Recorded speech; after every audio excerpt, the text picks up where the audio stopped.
ಆಕಾಶವಾಣಿ ಮಂಗಳೂರು.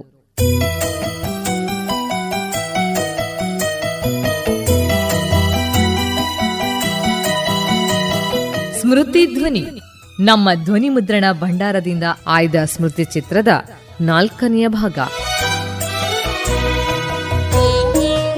ಇಂದಿನ ಸ್ಮೃತಿ ಚಿತ್ರದಲ್ಲಿ ಭಾಗವಹಿಸಲಿದ್ದಾರೆ ಕವಿ, ಭಾಷಾಶಾಸ್ತ್ರಜ್ಞರು, ಛಾಂದಸಿಗರು, ಸಾಹಿತ್ಯದ ಮೇರು, ಪಂಡಿತ ಪಂಕ್ತಿಯಲ್ಲಿ ಶಿಖರ ಸದೃಶ ವಿದ್ವಾಂಸರಾದ ಸೇಡಿಯಾಪು ಕೃಷ್ಣಭಟ್ಟರು. ಈ ಮಾತುಕತೆಯಲ್ಲಿ ಪಾಲ್ಗೊಳ್ಳುವವರು ಜಯಶ್ರೀ.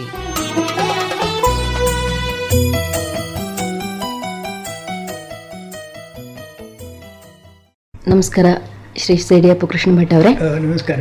ಭಾಷೆ ಅಂದ್ರೆ ಏನು ಅಂತ ಹೇಳ್ತಾ ಇದ್ರಲ್ಲ, ಹಾಗಿದ್ರೆ ಈ ಭಾಷೆಗೆ ವ್ಯಾಕರಣ ಅನ್ನೋದು ತೀರಾ ಅಗತ್ಯವೇ? ವ್ಯಾಕರಣ ಅಂದರೆ ಏನು ಅಂತ ಒಂದು ಪ್ರಶ್ನೆ ನನ್ನದು. ನಾನು ಹೇಳಿದಿಲ್ಲ, ಭಾಷೆ ಅಂದರೆ ಅರ್ಥವನ್ನು ಪ್ರಕಾಶಪಡಿಸುವ ಒಂದು ವಿಧಾನ ಅಂತ. ಅದಕ್ಕೊಂದು ವ್ಯವಸ್ಥೆ ಉಂಟೋ ಇಲ್ವಾ? ಆ ವ್ಯವಸ್ಥೆಗೆ ಹೆಸರು ವ್ಯಾಕರಣ ಅಂತ. ಅಂದರೆ ನನ್ನ ಮನಸ್ಸಿನಲ್ಲಿ ಏನು ಅಭಿಪ್ರಾಯ ಉಂಟೋ ಅದೇ ಅಭಿಪ್ರಾಯ ಕೇಳುವ ನಿಮಗೂ ಕೂಡ ಆಗಬೇಕು ಅಂತ ಆಗಿದ್ರೆ ನಾನು ಹೇಳುವಂಥ ಭಾಷೆಗೆ ಒಂದು ವ್ಯವಸ್ಥೆ ಇರಬೇಕಾಗ್ತದೆ ಅಲ್ವಾ? ಇಲ್ಲದಿದ್ದರೆ ನಿಮಗೆ ಅರ್ಥ ಆಗೋದಿಲ್ಲ. ಅದು ಆ ವ್ಯವಸ್ಥೆಗೆ ಹೆಸರು ವ್ಯಾಕರಣ ಅಂತ. ಅದು ಭಾಷೆಗೆ ಬೇಕೋ ಬೇಡವಾ? ಆ ವ್ಯವಸ್ಥೆ ತಪ್ಪಿ ಒಬ್ಬ ಮಾತಾಡೋದಿದ್ದರೆ ಅದು ಹಾಗಲ್ಲ ಹೀಗೆ ಅಂತ ಹೇಳಬೇಕೋ ಬೇಡವಾ? ಭಾಷೆಗೆ ವ್ಯಾಕರಣ ಬೇಡ ಅಂತ ಹೇಳಿದರೆ ವ್ಯಾಕರಣ ಪುಸ್ತಕ ಅಂತ ನೀವು ಹೇಳೋದು ಅಲ್ಲ. ವ್ಯಾಕರಣ ಎಂಬಂಥ ಒಂದು ತತ್ವ ಉಂಟಲ್ಲ, ಅದು ನೀವು ಹೇಳೋದು ಯಾವುದು?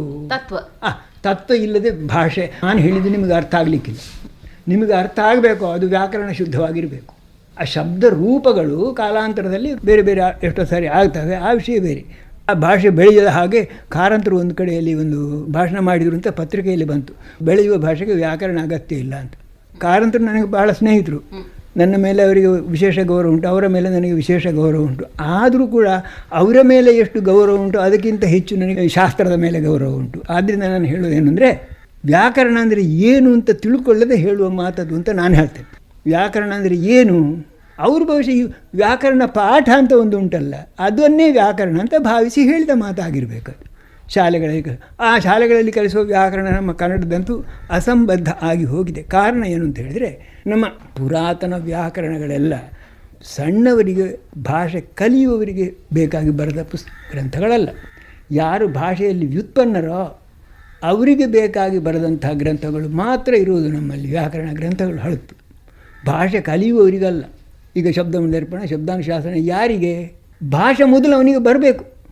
ಈಗ ಪ್ರಶ್ನೆ ಇರುವುದೆರಡು. ವ್ಯಾಕರಣ ಅಂದರೆ ಏನು ಅಂತ ಎಂಬುದು ಒಂದು. ಇನ್ನೊಂದು, ವ್ಯಾಕರಣವನ್ನು ಶಾಲೆಯಲ್ಲಿ ಕಲಿಸುವುದು ಅಗತ್ಯವೋ ಅಲ್ವೋ ಅಂತ ಒಂದು ಪ್ರಶ್ನೆ. ಈಗ ನಮ್ಮ ಊರನ್ನೇ ತಗೊಳ್ಳುವ, ಬೇರೆ ಊರಲ್ಲಿಯೂ ಸುಮಾರು ಇದೇ ಅವಸ್ಥೆ. ಒಂದೇ ಭಾಷೆಯನ್ನು ಆಡುವ ಮಕ್ಕಳು ಶಾಲೆಗೆ ಬರೋದಲ್ಲ, ಬೇರೆ ಬೇರೆ ಭಾಷೆಯನ್ನು ಆಡುವ ಮಕ್ಕಳು ಯಾವುದೋ ಒಂದು ಭಾಷೆಯನ್ನು ಕಲಿತಾರೆ ಅಲ್ಲಿ. ಆಗ ವ್ಯಾಕರಣ ಪಾಠ ಅವಶ್ಯ ಆಗ್ತದೆ, ಇಲ್ಲದಿದ್ದರೆ ಆಗೋದಿಲ್ಲ. ಎಲ್ಲರೂ ಆಡುವ ಭಾಷೆಯೇ ಸುತ್ತಮುತ್ತವರ ಕಿವಿಗೆ ಬೀಳೋದು, ಆಮೇಲೆ ಅವರು ಆಡೋದು, ಆ ಶಾಲೆಯಲ್ಲಿ ಬರುವುದು ಒಂದೇ ಭಾಷೆಯನ್ನು ಆಡುವ ಮಕ್ಕಳು ಅಂತಾದರೆ ವ್ಯಾಕರಣ ಇಲ್ಲದೆ, ವ್ಯಾಕರಣ ಪಾಠ ಎಂಬಂಥದ್ದು ಇಲ್ಲದೆ ಅದು ಭಾಷೆ ನಡೀಬೋದು. ಯಾಕಂದರೆ ಮನುಷ್ಯ ಸಹಜವಾಗಿ ಯಾರು ಈಗ ಗ್ರಾಮ್ಯ ಭಾಷೆ ಅಂತ ನಾವು ಯಾವುದನ್ನು ಹೇಳ್ತೇವೋ ಅವುಗಳಲ್ಲಿ ಆ ಶಬ್ದ ಸ್ವರೂಪಗಳು ಶುದ್ಧ ಉಚ್ಚಾರದಲ್ಲಿ ಇಲ್ಲದೆ ಇರಬಹುದಷ್ಟೇ ಹೊರತು ವ್ಯಾಕರಣ ಅಂತ ಯಾವುದೊಂದು ವಾಕ್ಯ ನಿಯಮ ಉಂಟೋ ಅದು ಸರಿಯಾಗಿಯೇ ಇರ್ತದೆ. ಇಲ್ಲದೆ ಇರೋದೇ ಇಲ್ಲ. ಅದಕ್ಕೆ ಸರಿಯಾಗಿದ್ದರೆ ಮಾತ್ರ ಅರ್ಥ ಆಗ್ತದೆ. ಆದ್ದರಿಂದ ಅಂಥ ಒಂದು ಪರಿಸ್ಥಿತಿ ಇದ್ದರೆ ಒಂದು ವೇಳೆ ಶಾಲೆಯಲ್ಲಿ ವ್ಯಾಕರಣ ಬೇಡ ಅಂತ ಎಂಬ ಮಾತಿಗೆ ನಾವು ಮನ್ನಣೆ ಕೊಡಬಹುದಷ್ಟೇ ಹೊರತು, ಈಗ ಇರುವ ಸ್ಥಿತಿಯಲ್ಲಿ ಬೇರೆ ಬೇರೆ ಭಾಷೆಗಳ ಮಕ್ಕಳು ಶಾಲೆಯಲ್ಲಿ ಕಲೀಲಿಕ್ಕೆ ಬರುವ ಕಾರಣ ವ್ಯಾಕರಣದ ಒಂದು ಸ್ಥೂಲ ಪರಿಚಯ ಅವಶ್ಯ. ಆದರೆ ಕನ್ನಡದಲ್ಲಿ ಈಗ ಏನಾಗಿದೆ ಅಂತ ಹೇಳಿದರೆ, ಒಳ್ಳೆಯ ವ್ಯಾಕರಣ, ಕನ್ನಡದ ವ್ಯಾಕರಣ ಪುಸ್ತಕಗಳೇ ಇಲ್ಲ ಮಕ್ಕಳಿಗೆ ಹೇಳಿಕೊಡುವಂಥದ್ದು. ನಮ್ಮ ಪುರಾತನ ವ್ಯಾಕರಣಗಳೆಲ್ಲ ಪ್ರೌಢರಿಗೋಸ್ಕರ ಬರೆದದ್ದು, ಭಾಷೆ ಸರಿಯಾಗಿ ಬರುವವರಿಗೋಸ್ಕರ. ನಮ್ಮಲ್ಲಿ ಮೊದಲು ಈಗ ಸಂಸ್ಕೃತ ಪಾಠ ಹೇಳುವವರು ಕೂಡ ಏನು ಮಾಡ್ತಿದ್ರು ಅಂದರೆ, ಮೊದಲು ಶಬ್ದ ಸ್ವರೂಪಗಳನ್ನು, ಕೆಲವು ವಿಭಕ್ತಿಗಳನ್ನೆಲ್ಲ ಹೇಳಿಕೊಡ್ತಿದ್ರು, ಕ್ರಿಯಾಪದ ಹೇಳಿಕೊಡ್ತಿದ್ರು ಸಂಸ್ಕೃತ ಹೇಳಿಕೊಡುವವರು. ಹೇಳಿಕೊಟ್ಟಾದ ಮೇಲೆ ಮತ್ತೆ ಕಾವ್ಯಪಾಠ ಏನಾದ್ರು ಶುರು ಮಾಡ್ತಿದ್ರು. ಅದೆಲ್ಲ ಮುಗಿದು, ಕಾವ್ಯಪಾಠ ಮುಗಿದು 2-3-4 ವರ್ಷ ಆದ ಮೇಲೆ ಮತ್ತೆ ವ್ಯಾಕರಣ ಪಾಠ ಶುರು ಮಾಡೋದು. ಅಂದರೆ ವ್ಯಾಕರಣ ಅಂದರೆ ಭಾಷಾ ವಿಷಯವಾದ ಭಾಷಾ ತತ್ವ, ಭಾಷಾ ನಿಯಮ. ಅದು ಏನು ಅಂತಂದರೆ ವ್ಯಾಕರಣ ಶಾಸ್ತ್ರ. ಅದು ವ್ಯಾಕರಣ ಶಾಸ್ತ್ರ. ಬರೀ ವ್ಯಾಕರಣ ಅಂತ ಹೇಳೋದು ಈ ಎಲಿಮೆಂಟರಿ ಗ್ರಾಮರ್ ಅಲ್ಲ. ಅದು ಅದು ಶಬ್ದಶಾಸ್ತ್ರ ಅಂತ, ಅದಕ್ಕೆ ಹೆಸರೇ ಶಬ್ದಶಾಸ್ತ್ರ ಅಂತ. ಆ ಶಬ್ದಶಾಸ್ತ್ರ ಗ್ರಂಥಗಳನ್ನು ಉಂಟು ನಮ್ಮದು ಪುರಾತನ ಗ್ರಂಥಗಳು. ಹೊರತು ಈ ಸುಲಭವಾಗಿ ಮಕ್ಕಳಿಗೆ ಹೇಳಿಕೊಡುವ ರೀತಿಯ ವ್ಯಾಕರಣ ಪುಸ್ತಕಗಳಿಲ್ಲ. ಹೊಸಬರು ಹಲವರು ಬರೆದರು. ಬರೆಯುವವರೆಲ್ಲ ಇಂಗ್ಲೀಷ್ ಕಲಿತವರು ಬರೆಯೋದು. ಇಂಗ್ಲೀಷ್ ವ್ಯಾಕರಣದ ರೀತಿಯಲ್ಲಿ ಕನ್ನಡ ವ್ಯಾಕರಣ ಬರೆದರು. ಆಗ ಅದು ಏನಾಗಿದೆ ಅಂತ ಹೇಳಿದರೆ, ಏನೋ ಒಂದಾಗಿದೆ. ನಮ್ಮ ಭಾಷೆಯ ನಿಯಮಗಳು ಯಾವುವು, ಅದನ್ನು ಹೇಗೆ ನಾವು ಈಗ ಮಕ್ಕಳಿಗೆ ಹೇಳಿಕೊಡಬೇಕು ಎಂಬುದನ್ನು ಹೇಳಿಕೊಡುವ ಸಮರ್ಥರು, ಆ ರೀತಿಯಲ್ಲಿ ಅದನ್ನು ಆಲೋಚನೆ ಮಾಡಿ ಬರೆದವರು ಯಾರೂ ಇಲ್ಲ. ಒಂದು ಪುಸ್ತಕ ಇದ್ದದ್ದರಲ್ಲಿ ಸ್ವಲ್ಪ ವಾಸಿ ಕಂಡಿತ್ತು ನನಗೆ. ನಾನು ವ್ಯಾಕರಣ ಪುಸ್ತಕಗಳಲ್ಲಿ ಕನ್ನಡದಲ್ಲಿ ಎಷ್ಟು ಪಬ್ಲಿಷ್ ಆಗಿದೆ ಅದನ್ನೆಲ್ಲ ಓದಿದ್ದೇನೆ. ಈ ತೀನಂ ಶ್ರೀಕಂಠಯ್ಯನವರು ಒಂದು ಪುಸ್ತಕ ಬರೆದಿದ್ದರು, ಮಧ್ಯಮ ವ್ಯಾಕರಣ ಅಂತ. ಇದ್ದದ್ದರಲ್ಲಿ ವಾಸಿ. ಮೂಲತಃ ಏನು ಅಂತ ಹೇಳಿದರೆ, ನಾನು ಕೇಳ್ತೇನೆ ಕನ್ನಡ ವಿದ್ವಾಂಸರು ಪ್ರತಿಯೊಬ್ಬರು ನನ್ನ ಹತ್ರ ಬನ್ನಿ, ಕನ್ನಡದಲ್ಲಿ ಪಾರ್ಟ್ಸ್ ಆಫ್ ಸ್ಪೀಚ್ ಎಷ್ಟು ಹೇಳಿ ಅಂತ. ಸರಿಯಾದ ಉತ್ತರ ಕೊಟ್ಟವ ಒಬ್ಬ ಇಲ್ಲ ನನಗೀಗ. ನಮ್ಮ ಹಳೆಯ ವ್ಯಾಕರಣ ಪದ್ಧತಿ ಪ್ರಕಾರ ಮೂರೇ, ನಾಮಪದ, ಕ್ರಿಯಾಪದ, ಅವ್ಯಯ ಅಂತ ಮೂರಿರೋದು, ಹೊರತು ಅದಕ್ಕಿಂತ ಹೆಚ್ಚಿಲ್ಲ. ಆದರೆ ಆ ವ್ಯವಸ್ಥೆಗಳು ಈಗ ನಮ್ಮ ವಿಚಾರಕ್ಕೆ ಹೊಂದುವುದಿಲ್ಲ, ಸಾಲದದು. ಅದೇ ಹೇಳಿದಲ್ಲ ನಾನು, ಪ್ರೌಢ ವ್ಯಾಕರಣ ಅದು ಬಲ್ಲವರಿಗೋಸ್ಕರ ಬರೆದದ್ದು. ಅದು ಶಬ್ದ ನಿಷ್ಪತ್ತಿಯನ್ನು ಅವಲಂಬಿಸಿದ ವಿವರಣೆ. ಪ್ರತಿಯೊಂದು ಶಬ್ದ ವಿಭಾಗ, ಆ ಶಬ್ದ ಹೇಗೆ ಹುಟ್ಟಿತು, ಎಲ್ಲಿಂದ ಹುಟ್ಟಿತು, ಅದರ ವಿಚಾರ ಹೊರತು ಅದರಲ್ಲಿರೋದು ಒಂದು ವಾಕ್ಯದಲ್ಲಿ ಆ ಶಬ್ದ ಸ್ವರೂಪಕ್ಕೆ ಏನು ಪ್ರಯೋಜನ ಇತ್ಯಾದಿ ವಿಷಯಗಳನ್ನು ನನಗೆ ಹೇಳಲಿಕ್ಕೆ ಸರಿಯಾಗಿ ಆ ಶಬ್ದ ಸಿಕ್ಕಲಿಲ್ಲ, ಈಗ ಹೇಳಲಿಕ್ಕೆ ಬೇಕಾ. ವಾಕ್ಯ ವಿಚಾರ ಅಲ್ಲ ಅದರಲ್ಲಿ. ವಾಕ್ಯ ವಿಚಾರ ಬರ್ತದೆ, ಬಹು ಸೂಕ್ಷ್ಮವಾಗಿ ತಿಳ್ಕೊಳ್ಬೇಕಾಗ್ತದೆ ನಮ್ಮ ವ್ಯಾಕರಣದಲ್ಲಿ ಬರುವಾಗ, ಹೊರತು ಈ ರೀತಿಯಲ್ಲ. ಹಾಗಾಗಿ ಅವರು ಶಬ್ದ ಸ್ವರೂಪಗಳನ್ನು ವಿಭಾಗ ಮಾಡುವಾಗ ಎರಡೇ ಶಬ್ದ ಅಂತ ಹೇಳಿದವರು ಉಂಟು. ಎರಡೇ ಇರೋದು, ನಾಮಪದಂ ಆಖ್ಯಾತ ಪದಂಚೇತಿ, ಎರಡೇ ಇರೋದು, ಮೂರಿಲ್ಲ. ಯಾಕಂದರೆ ಯಾವ ಶಬ್ದ, ಈಗೊಂದು ಅವ್ಯಯ ಇದ್ದರೂ ಕೂಡ, ಪ್ರತ್ಯಯ ರಹಿತವಾದ ಒಂದು ಶಬ್ದ ಇದ್ದರೂ ಕೂಡ ಅದು ಒಂದೋ ನಾಮಪದದ ಅರ್ಥವನ್ನು ಕೊಡ್ತದೆ, ಇಲ್ಲದಿದ್ದರೆ ಕ್ರಿಯಾಪದದ ಅರ್ಥವನ್ನು ಕೊಡ್ತದೆ. ಅದರಿಂದ ಆ ವರ್ಗಕ್ಕೆ ಸೇರಿಸ್ಬೇಕು ಅದನ್ನು. ಇದನ್ನು ಈ ವರ್ಗಕ್ಕೆ ಸೇರಿಸಿ ಹೇಳಿದವರು ಇದ್ದಾರೆ. ಅಲ್ಲ, ನಾಮಪದ, ಕ್ರಿಯಾಪದ, ಅವ್ಯಯ ಅಂತ ಮೂರು ಆಗಬೇಕು ಅಂತ ಹೇಳಿದವರು ಇದ್ದಾರೆ. ಹಳೆಯ ಸಂಸ್ಕೃತ ವ್ಯಾಕರಣವರು 4 ವಿಧ ಶಬ್ದಗಳು ಅಂತ ಹೇಳಿದರು. ಏನು ಅಂತ ಹೇಳಿದರೆ, ನಾಮ, ಧಾತು, ಉಪಸರ್ಗ, ನಿಪಾತ, 4 ಅಂತ ಹೇಳಿದರು ಬಹುಪುರಾತನ ಕಾಲದಲ್ಲಿ. ಆ ವಿಭಾಗಗಳನ್ನು ಅವಲಂಬಿಸಿ ನಾವು ಈ ಹೊತ್ತು ಹುಡುಗರಿಗೆ ವ್ಯಾಕರಣ ಬರೀಲಿಕ್ಕೆ ಆಗೋದಿಲ್ಲ, ಹೇಳಿಕೊಡ್ಲಿಕ್ಕೆ ಆಗೋದಿಲ್ಲ. ಹಾಗೆ ಇಂಗ್ಲೀಷ್ನಲ್ಲಿರುವ ಪಾರ್ಟ್ಸ್ ಆಫ್ ಸ್ಪೀಚಿಗೆ ಸರಿಯಾಗಿ ಒಂದೊಂದು ಶಬ್ದ ತಗಲಿಸಿ ನಾವು ಮತ್ತೊಂದು ಮಾಡಿ ಇಟ್ಟರು, ಅದೂ ಆಗೋದಿಲ್ಲ. ಹಾಗ ಕಾರಣಕ್ಕೆ ನಮ್ಮ ಭಾಷೆ ಹೇಗುಂಟು ಅಂತ ಸ್ವತಂತ್ರವಾಗಿ ನಾವು ನಮ್ಮ ಭಾಷೆಯ ರಚನೆ, ಅದರ ಕನ್ಸ್ಟ್ರಕ್ಷನ್ ಹೇಗುಂಟು ಅಂತ ಪರೀಕ್ಷೆ ಮಾಡಿ ಹೊಸ ಬೇಕು ಅಂತ ನನಗೆ ಒಂದು ಹುಚ್ಚು ತಗಲಿ ಒಂದು 8-10 ವರ್ಷ ಅದಕ್ಕೋಸ್ಕರ ನಾನು ಕಳೆದಿದ್ದೇನೆ. ಅದು ಅದೇ ಹೇಳಿದೆಲ್ಲ, ಅದೆಲ್ಲ ಬಿಟ್ಟು ಹೋಯಿತು. ಅದು ಈ ಜನ್ಮದಲ್ಲಿ ಆಗೋದಿಲ್ಲ. ಈಗ ಭಾಷೆಯನ್ನು ಬೆಳೆಸೋದು ಹೇಗೆ? ಬೆಳೆಸಬೇಕು ಯಾಕೆ? ಒಂದೇ ಒಂದು ಪ್ರಶ್ನೆ ಕೇಳೋದು, ಯಾಕೆ ಬೆಳೆಸಬೇಕು? ಅಂದರೆ ಇದ್ದ ಭಾಷೆ ಸಾಕಷ್ಟು ಸಮೃದ್ಧವಾಗಿದೆ ಅಂತ ಅನಿಸುತ್ತಾ? ಅಲ್ಲ, ನಿಮ್ಮ ವಿಷಯ ಸಮೃದ್ಧಿ ಆದ ಕೂಡಲೇ ಭಾಷೆ ವೃದ್ಧಿ ಆಗ್ತದೆ. ಈ ವಿಷಯಕ್ಕೆ ಸರಿಯಾಗಿ ಒಂದು ಶಬ್ದ ಅಲ್ಲಿ ನಿರ್ಮಾಣ ಆಗ್ತದೆ. ಭಾಷೆ ವೃದ್ಧಿ ಆಗುವುದು ಅಂತ ಹೇಳಿದರೆ ನಿಮ್ಮ ಜ್ಞಾನ ವಿಚಾರಗಳು ದೊಡ್ಡದಾದ ಹಾಗೆ ತನ್ನಿಂತಾನೇ ಅಲ್ಲಿ ಹೊಸ ಶಬ್ದ ಉಂಟಾಗ್ತದೆ, ಹೊಸ ಒಂದು ರೂಪದ ಶಬ್ದ ಬರ್ತದೆ ಅಲ್ಲಿ. ಅಲ್ಲದಿದ್ದರೆ ಬೇರೊಂದು ಭಾಷೆಯಿಂದ ನೀವು ಒಂದು ಶಬ್ದ ತಗೊಳ್ತೀರಿ. ಯಾವುದೇ ಒಂದು ಭಾಷೆಯಲ್ಲಿ ಆ ಒಂದೇ ಭಾಷೆ ಶಬ್ದಗಳು ಇರುವುದು ಅಲ್ಲವೇ ಅಲ್ಲ. ಪ್ರತಿಯೊಂದು ಭಾಷೆಯಲ್ಲಿಯೂ ಕೂಡ ಬೇರೆ ಭಾಷೆಗಳ ಕೆಲವು ಶಬ್ದಗಳು ಸೇರಿಕೊಂಡೇ ಇದ್ದಾವೆ. ಇದು ನಿಷ್ಪಕ್ಷಪಾತ ಬುದ್ಧಿಯಿಂದ ನೀವು ನೋಡಿದರೆ ಅಭಿಮಾನ ಎಲ್ಲ ಬಿಟ್ಟು ಬಿಡಬೇಕು. ಶಾಸ್ತ್ರಕ್ಕೂ ಅಭಿಮಾನಕ್ಕೂ ಸಂಬಂಧ ಇಲ್ಲ, ಸತ್ಯಕ್ಕೆ ಮಾತ್ರ ಸಂಬಂಧ ಇರೋದು. ನೀವು ನೋಡಿದರೆ ನಿಮ್ಗೆ ಗೊತ್ತಾಗ್ತದೆ ಈ ಎಷ್ಟೋ ಬೇರೆ ಬೇರೆ ಭಾಷೆಗಳ ಶಬ್ದಗಳು ನಮ್ಮ ಭಾಷೆಯಲ್ಲಿ ಸೇರಿಕೊಂಡಿವೆ ಎಂಬುದು ಗೊತ್ತಾಗ್ತದೆ. ಹಾಗೆ ಯಾವುದೋ ಒಂದು ವಿಧಾನದಿಂದ ಭಾಷೆ ಬೆಳೀತದೆ. ಅದರಷ್ಟಕ್ಕೆ ಭಾಷೆ ಬೆಳೆಯುವುದು ಅಂದರೆ ನಮ್ಮ ವಿಚಾರ ಬೆಳೆಯುವುದು, ಸ್ವತಂತ್ರ ವಿಚಾರ ಬೆಳೆಯುವುದು, ನಕಲಿ ಅಲ್ಲ, ಭಾಷಾಂತರ ಅಲ್ಲ. ಆ ಭಾಷಾಂತರ ಮಾಡಿ ಬರೆದದ್ದು ಆಗ ಎಷ್ಟೋ ಸಾರಿ ಅರ್ಥವೇ ಆಗೋದಿಲ್ಲ. ನೀವು ಇಂಗ್ಲೀಷಲ್ಲಿ ಇದ್ದದ್ದನ್ನು ಬೇರೊಂದು ಭಾಷೆಯಲ್ಲಿ ಇದ್ದನ್ನು ಕನ್ನಡದಲ್ಲಿ ನೀವು ಶಬ್ದಕ್ಕೆ ಶಬ್ದ ಅಂಟಿಸಿ ಒಂದು ಶಬ್ದ ಮಾಡಿದರೆ ಆಗೋದಿಲ್ಲ. ಒಂದು ತಮಾಷೆ ಇತ್ತು ನಮ್ಮಲ್ಲಿ ಮೊದಲು ಮಂಗಳೂರಲ್ಲಿ. Canara high school old boys association ಅಂತ ಒಂದು ಇತ್ತು. ಶಬ್ದ ಭಾಷಾಂತರ ಮಾಡು. ಕೆನರಾ ಕನ್ನಡ, ಹೈಸ್ಕೂಲ್ ಎತ್ತರದ ಶಾಲೆ. ಹೈ ಅಂದರೆ ಎತ್ತರ ಅಲ್ವಾ, ಸ್ಕೂಲ್ ಅಂದರೆ ಶಾಲೆ ಅಲ್ವಾ. ಓಲ್ಡ್ ಬಾಯ್ಸ್, ಓಲ್ಡ್ ಮುದಿ, ಬಾಯ್ಸ್ ಹುಡುಗರು, ಅಸೋಸಿಯೇಷನ್ ಸಂಘ. ಹಾಗಾದರೆ ಇಡೀ ಹೇಳುವಾಗ ಕನ್ನಡ ಎತ್ತರ ಶಾಲೆಯ ಮುದಿ ಹುಡುಗರ ಸಂಘ ಅಂತ ಆಗ್ತದೆ ಆಗ ಅಲ್ವಾ.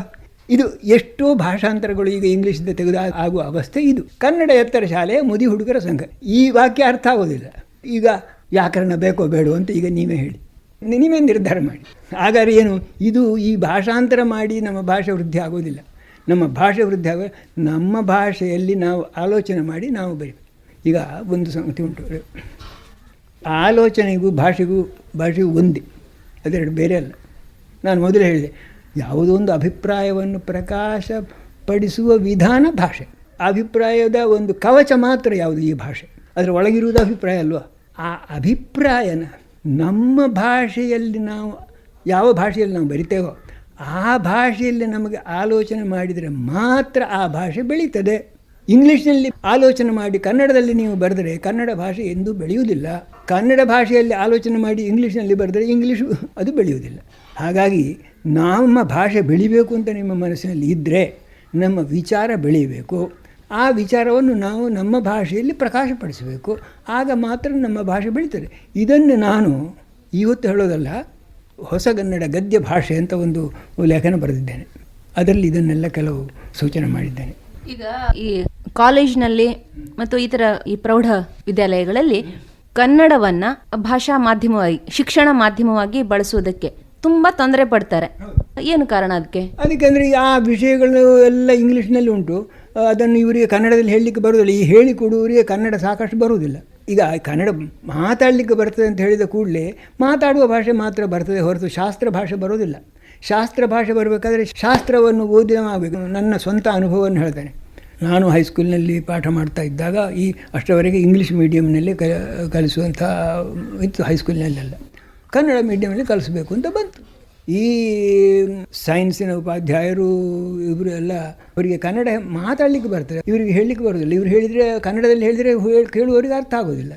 ಆಗ ಅವರಿಗೆ ಬೇಕಾದ ಶಬ್ದಗಳನ್ನು ನಾನು ಎಷ್ಟು ಸೃಷ್ಟಿ ಮಾಡಿ ಕೊಟ್ಟಿದ್ದೇನೋ ಏನೋ, ಯಾರು ನನ್ನ ಹತ್ರ ಬರೋದವರು ಇದಕ್ಕೆ ಹೇಗೆ ಹೇಳೋದು ಕೃಷ್ಣ ಭಟ್ರೆ, ಹೇಗೆ ಹೇಳೋದು ಅಂತ ನಾನು ಕೆಲವೆಲ್ಲ ಶಬ್ದಗಳನ್ನು ಹೇಳಿ ಅವರನ್ನು ವಾಕ್ಯಕ್ಕೆ ಸರಿ ಮಾಡಿ ಅವ್ರನ್ನ ಕಳಿಸೋದು. ನನಗೆ ಆ ವಿಷಯ ಜ್ಞಾನ ಇಲ್ಲ. ಆಗ ಏನು ಹೇಳೋದಂದರೆ, ನೀವು ಆ ವಿಷಯವನ್ನು ನನಗೆ ಮೊದಲು ವಿವರಿಸಿ, ಆಗ ನಾನು ಮತ್ತೆ ನಿಮಗೆ ಆ ವಾಕ್ಯ ಹೇಳ್ತು ಕೊಡ್ತೇನೆ. ಈಗ ಕೆಲವು ಥಿಯರಮ್ಸ್ ಅಂತೆಲ್ಲ ಉಂಟಲ್ಲ, ಅದೆಲ್ಲ ನಾನು ಅಲ್ಲಿ ಕನ್ನಡದಲ್ಲಿ ಮಾಡಿಕೊಟ್ಟಿದ್ದೇನೆ ಅವರಿಗೆ. ಹೌದು.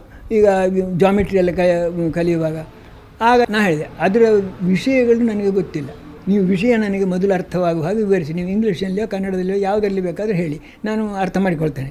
ಇಂಗ್ಲೀಷಲ್ಲಿ ಹೇಳಿದರೆ ನನಗೆ ಅರ್ಥ ಆಗುತ್ತೆ. ಅದನ್ನು ಅವರ ಕೈಯಿಂದ ಹೇಳಿಸೋದು. ಅವರು ಅದರ ಕೈಯಿಂದ ಹೇಳಿಸಿ ಹಾಗಾದರೆ ನಿಮಗೆ ನಾನು ವಾಕ್ಯ ಮಾಡಿಕೊಡ್ತೇನೆ. ಒಂದು ಗಂಟೆ ತಡೆದೋ 2 ಗಂಟೆ ತಡೆದೋ ನೀವು ಬನ್ನಿ, ನಾನು ಅಥವಾ ನಾಳೆ ಬನ್ನಿ, ನಾನು ನಿಮಗೆ ವಾಕ್ಯ ಮಾಡಿಕೊಡ್ತೇನೆ ಅಂತ ಹೇಳಿ ನಮ್ಮ ಮನೆಗೆ ಬರ್ತಿದ್ದೆ ಕೆಲವು ಸರಿಯಲ್ಲ. ಅವರಿಗೆ ನಾನು ಮತ್ತೆ ಆ ವಾಕ್ಯ ಬರೆದು ಕೊಡ್ತಿದ್ದೆ. ಇದು ಏನು ಕಾರಣ? ನನಗೆ ಕನ್ನಡ ಬರ್ತದೆ, ಕನ್ನಡದ ಶಾಸ್ತ್ರೀಯ ಭಾಷೆ ನನಗೆ ಬರ್ತದೆ, ವಿಷಯ ಜ್ಞಾನ ಇಲ್ಲ. ವಿಷಯ ಜ್ಞಾನ ನನ್ನ ಮನಸ್ಸಿಗೆ ಆದ ಕೂಡಲೇ ನಮ್ಮ ಕನ್ನಡದಲ್ಲಿ ಅದನ್ನು ಹೇಳಲಿಕ್ಕೆ ಬರ್ತದೆ. ಇವರಿಗೆ ಕಷ್ಟ ಆಗೋದು ಏನು ಅಂತ ಹೇಳಿದರೆ, ಇವರು ಕನ್ನಡ ಕಲಿಯುವುದಿಲ್ಲ. ಕನ್ನಡ ಸುಮ್ಮನೆ ಅಲ್ಲಿ ಹೋಗಿ ಕೂತ್ಕೊಂಡು ಇವರಿಗೆ ಇಂಗ್ಲೀಷಲ್ಲಿ ಇದ್ದದ್ದನ್ನು ಇರುವಂಥ ವಿಷಯವನ್ನು ಕನ್ನಡದಲ್ಲಿ ಹೇಳಲಿಕ್ಕೆ ಬರ್ತದಾ? ಬರಲಿಕ್ಕೆ ಸಾಧ್ಯ ಇಲ್ಲ. ಅದು ಎಲ್ಲವನ್ನೂ ಹೇಳೋದು ಅದು ಕಷ್ಟ. ಯಾಕಂದರೆ ಅಷ್ಟು ವೇಗವಾಗಿ ಆ ಶಬ್ದಗಳೀಗ ಜಾಸ್ತಿ ಆಗುತ್ತಾ ಹೋಗ್ತವೆ ಈ ವಿಜ್ಞಾನ ಮೊದಲಾದ ವಿಷಯದಲ್ಲಿ. ಅದಕ್ಕೆ ಆ ಶಬ್ದಗಳನ್ನೇ ತಗೊಳ್ಬೋದು. ವಾಕ್ಯ ನೀವು ಕನ್ನಡದಲ್ಲಿ ಹೇಳಿದರೆ ಸಾಕು, ಆದರೆ ವಾಕ್ಯವೇ ನಿಮಗೆ ಮೊದಲು ನಿರ್ಧಾರ ಇಲ್ಲ. ಈ ಶಾಸ್ತ್ರೀಯ ಭಾಷೆಗೆ ವ್ಯಾಕರಣ ಕಟ್ಟುನಿಟ್ಟಾಗಿ ಸರಿ ಇರಬೇಕು. ಸಾಹಿತ್ಯ ಒಂದು ಕಥೆ ಬರೆಯುವ ಭಾಷೆ ಆಗಲಿಕ್ಕಿಲ್ಲ. ಅದಕ್ಕೆ ಕಥೆ ಬರೆಯುವ ಭಾಷೆಯಲ್ಲಿ ಅದು ಈ 2 ಅರ್ಥ ಬಂದರೆ ಚೆಂದ ಆಗ್ತದೆ, ಬೇಕಾದ್ರೆ ಮತ್ತೊಂದು ಆಗ್ತದೆ. ಇದರಲ್ಲಿ 2 ಅರ್ಥ ಬರಲಿಕ್ಕೆ ಕೊಡೋದು, ಒಂದೇ ಅಂದರೆ ಒಂದೇ ಅರ್ಥ ಬರಬೇಕು. ಅದಕ್ಕೆ ಇನ್ನೊಂದು ಅರ್ಥ ಛಾಯೆ ಸಹ ಬರಲಿಕ್ಕೆ ಕೊಡೋದು. ಯಾವುದು ಶಾಸ್ತ್ರದ ಭಾಷೆಯಲ್ಲಿ. ಶಾಸ್ತ್ರೀಯ ಭಾಷೆಯನ್ನು ನಾವು ನಿರ್ಮಾಣ ಮಾಡಬೇಕಾದ್ರೆ ನಮ್ಮ ಭಾಷೆಯಲ್ಲಿ ನಾವು ಶಾಸ್ತ್ರ ವಿಚಾರ ಮಾಡಬೇಕು. ಆಗ ನಿಮಗೆ ಬರ್ತಾರೆ. ಅಷ್ಟು ಮಾಡದೆ ನೀವು ಎಷ್ಟು ವರ್ಷ ಕಳೆದರೂ ಕೂಡ ಈ ಅವಸ್ಥೆ ಹೀಗೇ ಇರ್ತದೆ. ನಾವು ಬೇಡಪ್ಪ ಕನ್ನಡ ಮೀಡಿಯಮ್ಮೇ ಬೇಡ, ಇಂಗ್ಲೀಷಲ್ಲಿ ಹೇಳಿದರೆ ಗೊತ್ತಾಗುತ್ತೆ, ಕನ್ನಡದಲ್ಲಿ ಹೇಳಿದರೆ ಅರ್ಥ ಆಗೋದಿಲ್ಲ. ಆ ನಮ್ಮನೆ ಪ್ರಸಂಗ ಬರ್ತದೆ. ಈಗ ದ್ರಾವಿಡ ಭಾಷೆಗಳಲ್ಲಿ ಮಹಾಪ್ರಾಣ, ಶ ಇವು ಇರಲಿಲ್ಲ. ಹೌದು. ಮತ್ತೆ ನಮ್ಮ ಮೇಲೆ ಸಾಕಷ್ಟು ಸಂಸ್ಕೃತದ ಪ್ರಭಾವ ಈಗ ಆಗಿದೆ. ಅದರಿಂದ ಅವನ್ನು ನಾವು ನಮ್ಮ ಭಾಷೆಯಲ್ಲಿ ಒಂದಾಗಿ ಬೆಳೆಸ್ಕೊಂಡಿದ್ದೀವಿ. ಹೀಗಿರುವಾಗ ಈಗ ಕೆಲವರು ತಮ್ಮ ಭಾಷೆಯಲ್ಲಿ ಈ ಅಲ್ಪ ಪ್ರಾಣ ಮಹಾಪ್ರಾಣಗಳ ಉಚ್ಚಾರದಲ್ಲಿ ತಪ್ಪುತ್ತಾರೆ. ಈ ಶಸಗಳ ಭೇದ, ಈ ಅ ಹ ನ ಇವುಗಳ ಒಂದು ಭೇದ ಕಾಣುತ್ತೆ. ಅದನ್ನ ಎತ್ತಿ ತೋರಿಸಿದ್ರೆ ಅದು ದ್ರಾವಿಡ ಭಾಷೆಗಳಲ್ಲಿ ಹಾಗಿಲ್ಲ ಅನ್ನುವ ಆ ಒಂದು ನಿಯಮಕ್ಕೆ ಜೋತು ಬೀಳ್ತಾರೆ. ಅದು ಅವರು ತಮ್ಮ ಅಜ್ಞಾನವನ್ನು ಸಮರ್ಥಿಸಿಕೊಳ್ಳುವುದು ಅಷ್ಟೇ. ಅದು ಹೇಗಾಗೋದು? ನಮ್ಮ ಭಾಷೆಯಲ್ಲಿ ಆ ಶಬ್ದಗಳನ್ನು ಬಳಸಬೇಕು ಅಂತ ಇದ್ದರೆ ಅದರ ಉಚ್ಚಾರ ನಮಗೆ ಬೇಕು. ಇಲ್ಲ ನೀವು ತಮಿಳರ ಹಾಗೆ ತದ್ಭವ ಮಾಡಬೇಕು ಪ್ರತಿಯೊಂದನ್ನು. ತಮಿಳಿನಲ್ಲಿ ಈ ಪ್ರಶ್ನೆ ಬರೋದಿಲ್ಲ. ಬುದ್ಧಿ ಅಂತ ಹೇಳಬೇಕಾಗಿದ್ದರೆ ಅವ ಬರೆಯುವುದು ಪುತ್ತಿ ಅಂತ, ಉಚ್ಚರಿಸುವ ಏನು ಹೇಳ್ತಾನೆ ಪುದ್ಧಿ ಅಂತ ಉಚ್ಚರಿಸ್ತಾನೆ. ಅದನ್ನು ಅವನಿಗೆ ದಕ್ತದೆ. ಅದು ನಮ್ಮ ಭಾಷೆ. ನಾವು ಹಾಗೆ ಮಾಡಲಿಕ್ಕೆ ಉಪಾಯ ಇಲ್ಲ. ನಾವು 1000 ವರ್ಷದಿಂದ ನಾವು ಬೇರೆ ರೀತಿಯಲ್ಲಿ ಬಂದಿದ್ದೇವೆ. ನಾವೆಲ್ಲ ತದ್ಭವಗಳನ್ನಾಗಿ ಪ್ರಯೋಗಿಸಲಿಲ್ಲ ಸಂಸ್ಕೃತವನ್ನು. ತದ್ಭವಗಳು ಇದ್ದು ಮೊದಲು ತದ್ಭವ ಉಂಟು, ಆಮೇಲೆ ತದ್ಭವಗಳನ್ನು ಬಿಟ್ಟು ಸಂಸ್ಕೃತವನ್ನೇ ನಾವು ಪ್ರಯೋಗಿಸಿದ್ದೇವೆ. ಈಗ ಉದಾಹರಣೆಗೆ ಕನ್ನಡದ್ದೇ ಒಂದು ಶಬ್ದ ನಾವು ಹೇಳಿದರೆ ಸಂಸ್ಕೃತದಲ್ಲಿ ಅರ್ಥ ಹೇಳಬೇಕಾಗುವ ಪ್ರಸಂಗ ಬರ್ತದೆ ಎಷ್ಟೋ ಸಾರಿ. ಈಗ ಕನ್ನಡದಲ್ಲಿ ಅರ್ಥ ಹೇಳಬೇಕಾಗುತ್ತೆ ಕನ್ನಡಕ್ಕೆ. ಈಗೀಗ ಇನ್ನೊಂದು ಪ್ರಸಂಗ ಬಂದರೆ ಕನ್ನಡದಲ್ಲಿ ಒಂದು ಶಬ್ದ ಹೇಳಿದರೆ ಇಂಗ್ಲೀಷಲ್ಲಿ ಹೇಳಬೇಕಾಗುತ್ತೆ, ಅಲ್ಲಿದ್ದರೆ ಅರ್ಥ ಆಗೋದಿಲ್ಲ. ಇದು ಹೊಸ ರೋಗ, ಇದು ನಮ್ಮ ಹಳೆ ರೋಗ ಹೀಗಿತ್ತು. ಹಾಗೆ ಆದ ಕಾರಣ ಏನು ಅಂತ ಹೇಳಿದರೆ, ನಮ್ಮ ಭಾಷೆಗೆ ಸೇರಿಕೊಂಡಿರುವ ಶಬ್ದಗಳನ್ನು ಹೊರದೂಡುವ ಪ್ರಯತ್ನ ಸರ್ವಥಾ ತಪ್ಪು. ಸಹಜವಾಗಿ ಅದು ಒಂದು ಸೇರಿದ್ದನ್ನು ನಾವು ದೂಡಬಾರ್ದು. ದೂಡಿದರೆ ನಮ್ಮ ಭಾಷೆ ಕಡಿಮೆ. ತಮಿಳರಿಗೆ ಅವ್ರಿಗೆ ಗೊತ್ತಾಗಲಿಕ್ಕೆ ಉಂಟು. ಇನ್ನು ಅವರು ಸಹ ಬೇರೆ ಭಾಷೆಗಳನ್ನೆಲ್ಲ ತಳ್ಳಿ ಹಾಕುವ ಪ್ರಯತ್ನದಲ್ಲಿದ್ದಾರೆ, ಬೇರೆ ಶಬ್ದಗಳನ್ನು ಅಂತ. ಆದರೆ ಅದು ಪೂರ್ಣ ಎಂದಿಗೂ ಆಗೋದಿಲ್ಲ. ಅದು ಅದರಿಂದ ಅವರಿಗೆ ಆಗುವುದು ತೊಂದರೆ ಹೊರತು ಒಳ್ಳೆಯದಲ್ಲ. ನಾವು ಅವರು ಹಾಗೆ ಸುಮ್ಮನೆ ಈ ದುರಭಿಮಾನದಿಂದ ಅಥವಾ ಉಚ್ಚಾರ ಮಾಡುವ ಪ್ರಯತ್ನ ಮಾಡಲಿಕ್ಕೆ ಕಷ್ಟಪಡುವುದಕ್ಕೆ ಆಲಸ್ಯದಿಂದ ಈ ಶಬ್ದಗಳನ್ನೆಲ್ಲ ತಳ್ಳಿ ಬಿಡುವ ಅಂತ ಹೇಳಿದರೆ ಅದು ಅರ್ಥ ಇಲ್ಲ. ಅದು ನೋಡಿ, ಇಲ್ಲಿವರೆಗೂ ಕನ್ನಡದಲ್ಲಿ ಹಕಾರ ಇರಲಿಲ್ಲ. ಅದು ಮತ್ತೆ ಉತ್ಪನ್ನ ಆಯಿತು. ಹೇಗೆ ಅಂತ ಹೇಳಿದರೆ, ಅದು ಅಕಾರ ಸ್ವರವೇ ಹಕಾರವಾಗಿ ಪರಿಣಮಿಸಿದ್ದು. ನೀವು ಮೈಸೂರು ಕಡೆಗೆ ಹೋದರೆ ನಿಮ್ಗೆ ಗೊತ್ತಾಗುತ್ತೆ. ಅವರಿಗೆ ಆ ಹೇಳುವಲ್ಲಿ ಹಾ ಆದರೆ ಆ. ಅದರಲ್ಲಿ ಲಿಖಿತವಾದ ದೃಷ್ಟಾಂತಗಳು. ನಾನು ಮೈಸೂರಲ್ಲಿರುವಾಗ ಒಂದು ಅಂಗಡಿಯಲ್ಲಿ ಒಂದು ಎಲ್ಲ ಸಾಮಾನುಗಳ ಹೆಸರೆಲ್ಲ ಬರ್ಕೊಂಡಿತ್ತು. ಆಗ ಎಲ್ಲ ಪ್ರತಿಯೊಂದಕ್ಕೆ ಇಂತಿಷ್ಟು ಕ್ರಯ ಅಂತ ಅಲ್ಲಿ ಬರಿಬೇಕು ಅಂತೆಲ್ಲ ಇತ್ತು. ಪ್ರತಿ ದಿವಸ ಈ ಚಿಲ್ಲರೆ ಸಾಮಾನುಗಳಿಗೆ ಇಂತಿಷ್ಟು ಕ್ರಯ ಅಂತ ಅಲ್ಲಿ ಬರೆದಿದ್ದಾನೆ. ಉದ್ದಿನ ಬೇಳೆ ಇಂತಿಷ್ಟಕ್ಕೆ ಇಂತಿಷ್ಟು, ಹುದ್ದಿನ ಬೇಳೆ ಅಂತ ಬರ್ಕೊಂಡಿರೋದು. ಅವರೊಂದು ಹುಚ್ಚೆಳ್ಳೆಣ್ಣೆ ಅಂತ ಉಂಟಲ್ಲಿ, ಹುಚ್ಚೆಳ್ಳೆಣ್ಣೆ ಅಂತ ಇರೋದು ಅದರಲ್ಲಿ. ಕಾರಣ ಏನಂದರೆ ಹಾ ಆ ಇಲ್ಲ. ನಮ್ಮ ಕನ್ನಡದಲ್ಲಿ ಮೊದಲು ಬಂದದ್ದು ಪಾ ಹೋಗಿ ವಾ ಆಗಿ ಸ್ವರ ಆಗಿ ಆಮೇಲೆ ಹಾ. ಅದನ್ನು ಸ್ಪಷ್ಟೀಕರಿಸಲಿಕ್ಕೋಸ್ಕರ ಹಾ. ಈಗ ಪೋಲ್ ಅಂತಿತ್ತು, ಪೋಲ್ ಅದು ಪಾ ವಾ ಓಲ್ ಅಂತಾಯಿತು. ಅದರ ಓಲ್ ಅಂತಲೂ ಪ್ರಯೋಗ ಮಾಡಿದವರಿದ್ದಾರೆ. ಓಲ್ ಅದರ ಓಲು ಅಂತ ಹೀಗೆ ಮಾಡಿದವರಿದ್ದಾರೆ. ಓಲಲ್ಲಪ್ಪದು ಅದು ಹೋಲು ಅಂತ ಹ ಅಂತ ಮಾಡಿದ್ದು. ಈಗ ಮೈಸೂರಿನವರು ಎಷ್ಟೋ ರೇಡಿಯೋನಲ್ಲಿ ಸಹ ನಾನು ಭಾಷಣ ಮಾಡೋದು ಹಲವರದ್ದು ಕೇಳಿದ್ದೇನೆ. ಅವರು ಈ ಅಕಾರವನ್ನು ಹಕಾರವನ್ನು ಅಕಾರವಾಗಿ ಉಚ್ಚರಿಸುವುದು ಎಷ್ಟೋ ಉಂಟು. ಉಚ್ಚರಿಸುವುದು ಹಾಗೆ ನಮ್ಮ ಭಾಷೆಯಲ್ಲಿ ಇಲ್ಲ ಎಂಬುದನ್ನು ನಾವು ಖುಷಿ ಬಂದ ಹಾಗೆ ಮಾಡ್ತೇವೆ ಅಂತ ಹೇಳಿದರೆ ಅದನ್ನು ಆಗುವುದು ಅವರಿಗೂ ತೊಂದರೆ ಇಲ್ಲ, ಲೋಕಕ್ಕೂ ತೊಂದರೆ ಹೊರತು ಅದರಿಂದ ಪ್ರಯೋಜನ ಇಲ್ಲ. ಶುದ್ಧವಾದ ಉಚ್ಚಾರ ಸ್ವಲ್ಪ ಕಲಿಬೇಕು. ಏನು ಮಾಡೋದು ಅದಕ್ಕೆ? ಅದೇನು ಅಸಾಧ್ಯ ವಿಷಯವೋ? ಈಗ ಇಂಗ್ಲೀಷ್ ನಾವು ಕಲಿಯುವುದಿಲ್ಲ, ಇಂಗ್ಲೀಷ್ ನಾವು ಉಚ್ಚಾರ ನಾವು ಪ್ರಯತ್ನ ಪಟ್ಟು ಕಲಿಯುವುದಿಲ್ವ? ತಮ್ಮ ಕಥಾ ಸಂಕಲನಕ್ಕೆ ಪಳಮೆಗಳು ಅಂತ ಯಾಕೆ ಹೆಸರಿಟ್ರಿ? ಪಳಮೆವ ಶಬ್ದಕ್ಕೆ ಹಳತ್ತು ಅಂತ ಒಂದು ಮೂಲ ಅರ್ಥ. ನಮ್ಮಲ್ಲಿ ಇನ್ನೊಂದು ಅರ್ಥ ಉಂಟು. ಹಳ್ಳಿಯಲ್ಲಿ ಒಂದು ಲೆಜೆಂಡ್ ಅಂತ ಒಂದು ಶಬ್ದ ಉಂಟಲ್ಲ ಇಂಗ್ಲೀಷಲ್ಲಿ, ಸುಮಾರು ಆ ಅರ್ಥದ ಉಂಟು. ಯಾವ ಈ ಪಳಮೆ ಎಂಬ ಶಬ್ದಕ್ಕೆ ನಮ್ಮ ಸಾಹಿತ್ಯದಲ್ಲಿ ಪಳಮೆ ಅಂತ ಹೇಳಿದರೆ ಅರ್ಥ ಆಗೋದು ಹಳತ್ತು ಅಂತ ಅಷ್ಟೇ ಅರ್ಥ ಆಗೋದು. ಆದರೆ ಈ ಅರ್ಥ ಉಂಟು. ನಾನು ಈ ಅರ್ಥವನ್ನು ಮನಸ್ಸಿನಲ್ಲಿ ಇಟ್ಟುಕೊಂಡು ಎರಡು ಅರ್ಥವನ್ನು ಹೊಂದಿಸಿ ಅದಕ್ಕೆ ಪಳಮೆ ಅಂತ ನಾನು ಹೆಸರಿಟ್ಟದ್ದು. ಅದೊಂದು ಲೆಜೆಂಡರಿ ಸ್ಟೋರೀಸ್ ಅಂತ. ಯಾಕಂದರೆ ಅದರಲ್ಲೆಲ್ಲ ಭೂತ ಬರ್ತದೆ, ಮತ್ತೊಂದು ಬರ್ತದೆ, ಅತಿಮಾನುಷ ವಿಷಯಗಳು ಬರ್ತವೆ, ಅಂಧವಿಶ್ವಾಸ ವಿಚಾರ ಬರ್ತದೆ. ಇದಕ್ಕೋಸ್ಕರವಾಗಿ ನಾನು ಆ ಪಳಮೆ ಅಂತ ಹೆಸರಿಟ್ಟದ್ದು. ಮತ್ತು ತಮ್ಮ ಕಾವ್ಯಗಳಲ್ಲಿ ಶ್ವಮೇಧ ಒಂದು ನಾಯಿಯ ಪ್ರಾಮಾಣಿಕತೆ ನಡತೆ, ಅದಕ್ಕೆ ಅದೇ ಎರಡು ಹೆಸರು ಕೊಟ್ಟಿದ್ದೇನೆ, ಅಥವಾ ನಾಯ ನಡತೆ ಅಂತ. ಮತ್ತೆ ಶಬರಿ ರಾಮಾಯಣದಲ್ಲಿ ಅಷ್ಟೇನೂ ಮಹತ್ವದ ವಸ್ತು ಅಲ್ಲ, ನಾನು ಅದನ್ನು ಏನೋ ಬೇರೆ ತರ ಮಾಡಿ ಹಾಕಿದ್ದೇನೆ. ಹೌದು, ಹಾಗೆ ಹೀಗೆ ಇಂತಹ ಚಿಕ್ಕ ಪುಟ್ಟ ಪಾತ್ರಗಳನ್ನು, ವಸ್ತುಗಳನ್ನ ನಿಮ್ಮ ಕಾವ್ಯದ ಮುಖ್ಯ ವಸ್ತುವಾಗಿ ಇಟ್ಕೊಳ್ಳಿಕ್ಕೆ ಏನು ಕಾರಣ? ಅಂದರೆ ನನ್ನದೊಂದು ಸ್ವಭಾವ ಏನಂದರೆ, ಯಾರು ಅವಜ್ಞೆಗೊಳಗಾಗಿದ್ದಾರೋ, ಯಾರನ್ನಾದರೂ ತಳ್ಳಿ ಹಿಂದೆ ಹಾಕಿದ್ದಾರೋ ಅವರ ಮೇಲೆ ನನಗೊಂದು ಕನಿಕರ, ನನಗೊಂದು ಸಹಾನುಭೂತಿ. ಇದು ವಸ್ತುತಃ ನನ್ನ ಸ್ವಭಾವ. ಇದರ ಪರಿಣಾಮವೇ ಇರಬಹುದದು. ಯಾಕಂದರೆ ಒಬ್ಬರು ಏನು ಮಾಡಿದರು ಅಂತ ಹೇಳಿದರೆ, ಆ ನಾಯಿಯ ಕಥೆಯಲ್ಲಿ ಬರೀಲಿಕ್ಕೆ ಇನ್ನೊಂದು ಉದ್ದೇಶ ಇತ್ತು. ನಾನು ನಿನ್ನೆ ಹೇಳಲಿಲ್ಲ, ಅದನ್ನು ಈಗ ಸ್ವಲ್ಪ ಮತ್ತೆ ಹೇಳ್ತೇನೆ. ಈಗ ಅದು ವಿಷಯಾಂತರ ಆಗಿಬಿಡ್ತಾರೆ, ಮತ್ತೆ ಇದು ಮರ್ತು ಹೋಗ್ತದೆ. ನಾಯಿಯನ್ನು ಕಪ್ಪು ಮಾಡಿದೆ, ಕರಿ ನಾಯಿ. ಶಬರಿ ಕಪ್ಪು ಅಂತ ವರ್ಣಿಸಿದ್ದೇನೆ. ಇದನ್ನು ನೋಡಿ ನಿಮಗೆ ಕಪ್ಪು ಬಣ್ಣದಲ್ಲಿ ಬಹಳ ಪ್ರೀತಿ ಅಲ್ವೋ ಅಂತ ನನ್ನ ಹತ್ರ ಕೇಳಿದರು. ವಸ್ತುತಃ ಹಾಗೇನೂ ಅಲ್ಲ, ನನಗೆ ಕಪ್ಪು ಬಣ್ಣದಲ್ಲಿ ಯಾವ ಪ್ರೀತಿಯೂ ಇಲ್ಲ. ನಾನು ಕಪ್ಪ ಮಾಡಿದ್ದೇನು ಅಂತ ಹೇಳಿದರೆ, ಕಪ್ಪೆಂಬುದು ಎಲ್ಲರೂ ತುಚ್ಛ ಅಂತ ಭಾವಿಸುವಂಥ ಒಂದು ಬಣ್ಣ, ತುಚ್ಛ ಅಂತ ಭಾವಿಸುವ ಬಣ್ಣ. ಆದ ಕಾರಣ ತುಚ್ಛವಾದರಲ್ಲಿಯೂ ಅತ್ಯುಚ್ಛವಾದ ವಸ್ತು ಉಂಟು ಅಂತ ತೋರಿಸುವುದು ನನ್ನ ಉದ್ದೇಶ.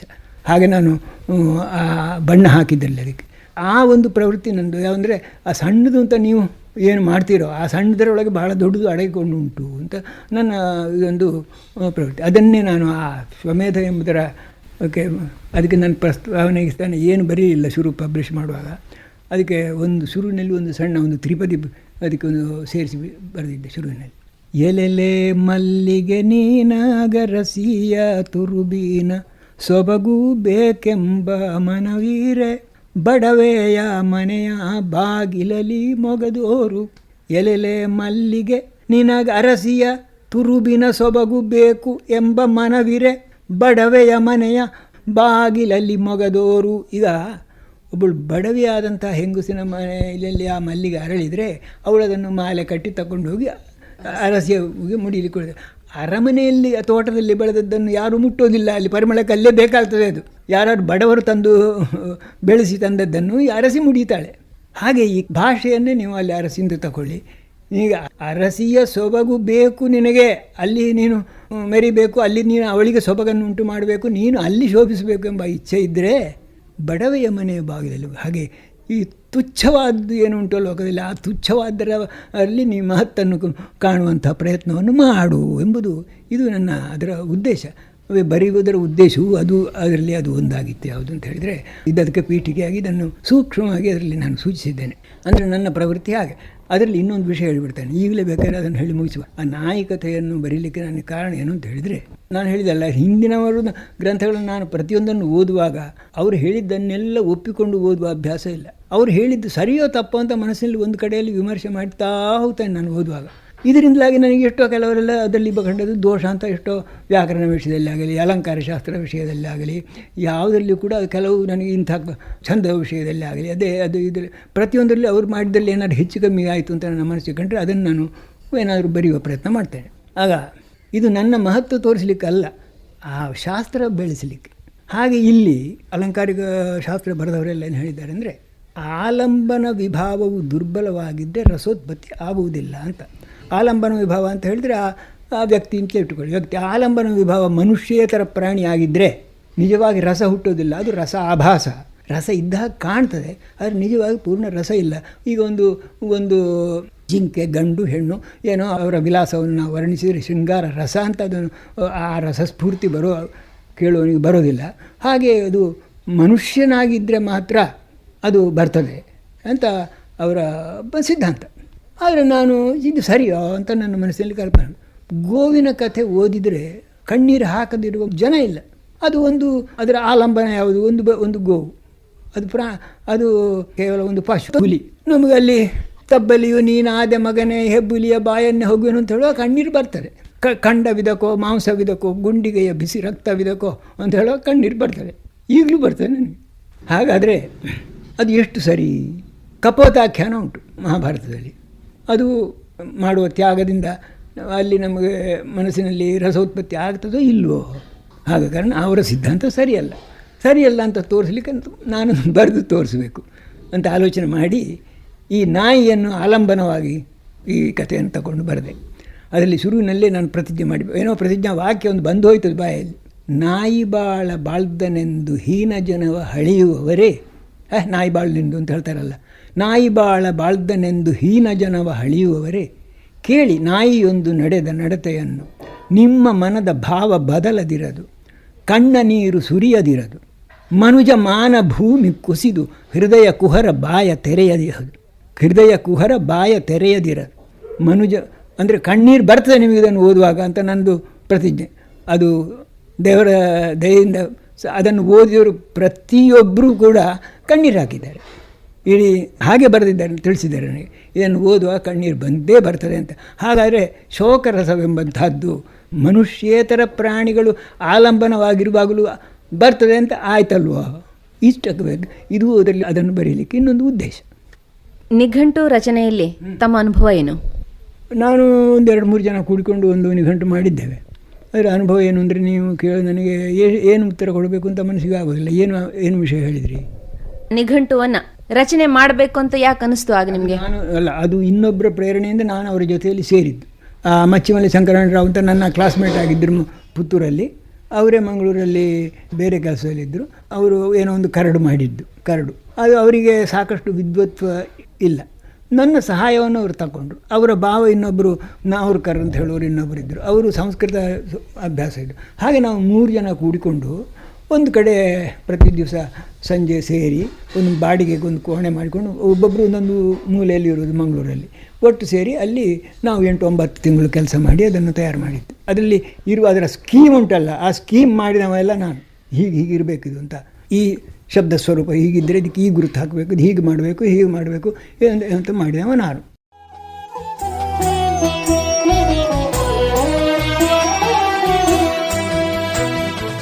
ಇದುವರೆಗೆ ನಮ್ಮ ಧ್ವನಿಮುದ್ರಣ ಭಂಡಾರದಿಂದ ಆಯ್ದ ಸ್ಮೃತಿ ಚಿತ್ರದಲ್ಲಿ ಸಾಹಿತ್ಯದ ಮೇರು, ಪಂಡಿತ ಪಂಕ್ತಿಯಲ್ಲಿ ಶಿಖರ ಸದೃಶ ವಿದ್ವಾಂಸರಾದ ಸೇಡಿಯ ಪೋ ಕೃಷ್ಣ ಭಟ್ಟರೊಂದಿಗೆ ನಡೆಸಿದ ಮಾತುಕತೆಯ 4ನೆಯ ಭಾಗ ಸ್ಮೃತಿ ಧ್ವನಿ ಕೇಳಿದಿರಿ. ಈ ಮಾತುಕತೆಯಲ್ಲಿ ಪಾಲ್ಗೊಂಡವರು ಜಯಶ್ರೀ.